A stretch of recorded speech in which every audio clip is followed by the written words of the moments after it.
Hello everyone, welcome back to another Minecraft video. Just kidding. Today I'm going to be showing you all about the Minecraft settings. So if we look here, some of you might not know exactly what all the settings do. So here I'm going to be teaching you. Accessibility pretty much just tells you all about your text and speech and all that. It pretty much just allows you to do anything that you need to do if you have a problem seeing or hearing or you're colorblind or something like that. How to play, pretty obvious, teaches you how to play. I'm doing this on Pocket Edition because it's much easier to record on there. And got keyboard and mouse here. So if you have a keyboard or a mouse, it connects to that. I've never done this personally, so you'd have to experiment with that. Controller, same thing. You connect a controller, never done it. Touch, it's pretty much your standard settings.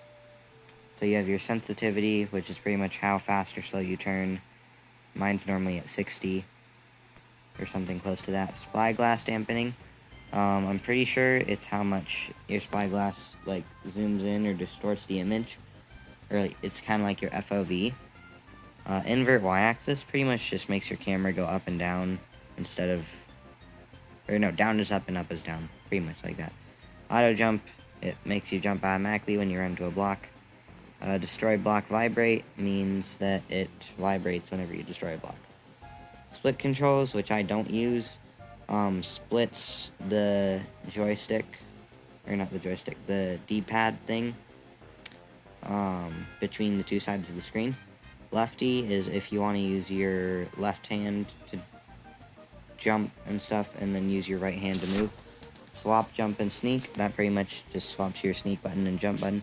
And then touch only affects hotbar means that the only thing that will matter on your screen if you touch something is your hotbar. And then button size is the size of the button. Profile, you have pretty much self-explanatory stuff. A bunch of random settings that you probably won't need to mess with unless you're like really technical. Creator, that pretty much just shows you content logs. You probably also won't need to worry about that. And then here's where we get to the important stuff, which is in video. Here you can adjust your brightness, your camera perspective, your hand, and your paper. So hide hand, it pretty much hides your hand, so like if you're holding a pickaxe it won't show. Hide paper doll, if you're in the top left screen and you're sprinting or squatting or doing anything that's like important, it'll show what you look like doing it. HUD is like everything that's on your screen whenever you're actually playing. Like your D-pad, your hotbar, your coordinates, your hearts, your hunger bar, anything related to that. Screen animations, I think it's like autosave icon, stuff like that.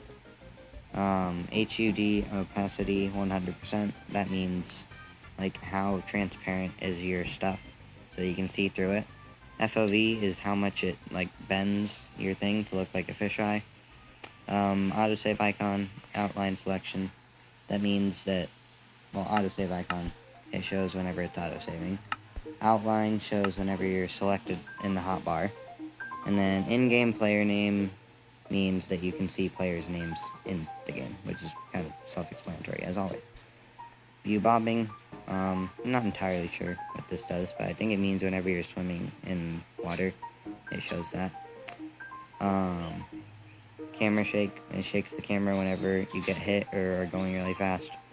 Fancy bubbles shows water, rendering clouds. You have to have beautiful skies activated for that, but it pretty much makes you available to see clouds. You've also got smooth lighting, fancy graphics, pretty much alters what it looks like. And then UI profile, you can choose between Classic and Pocket Edition. Pocket Edition is like the weird thing where hearts are in the top left and hunger's in the top right. The not Pocket Edition, Classic, in the center, you can select those, and you can select between those at the bottom, because your hunger and health will be at the bottom of the screen. GI scale modifier, I've never touched it, I don't know what it does. Upscaling, I don't know what that is. Ray tracing, it pretty much makes your game look a lot better. But but it's only available for PC and stuff. Render distance, it pretty much shows how much of the game you can see at once. And then you got your audio, which controls all the sound. Your global resources pretty much show if you have any like resource packs or anything. So if you have X-ray, which I don't use, I just use it for trolling people. Or if you have like a custom made pack like I did in my other video, which never got released because my friend forgot to hit record, then yeah, you can see those there. And it activates whenever you're in a world, no matter what, unless it's like a resource pack.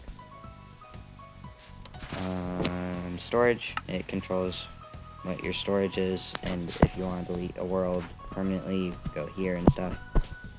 And then lastly, we have languages, which, as you can see, changes the language of the game.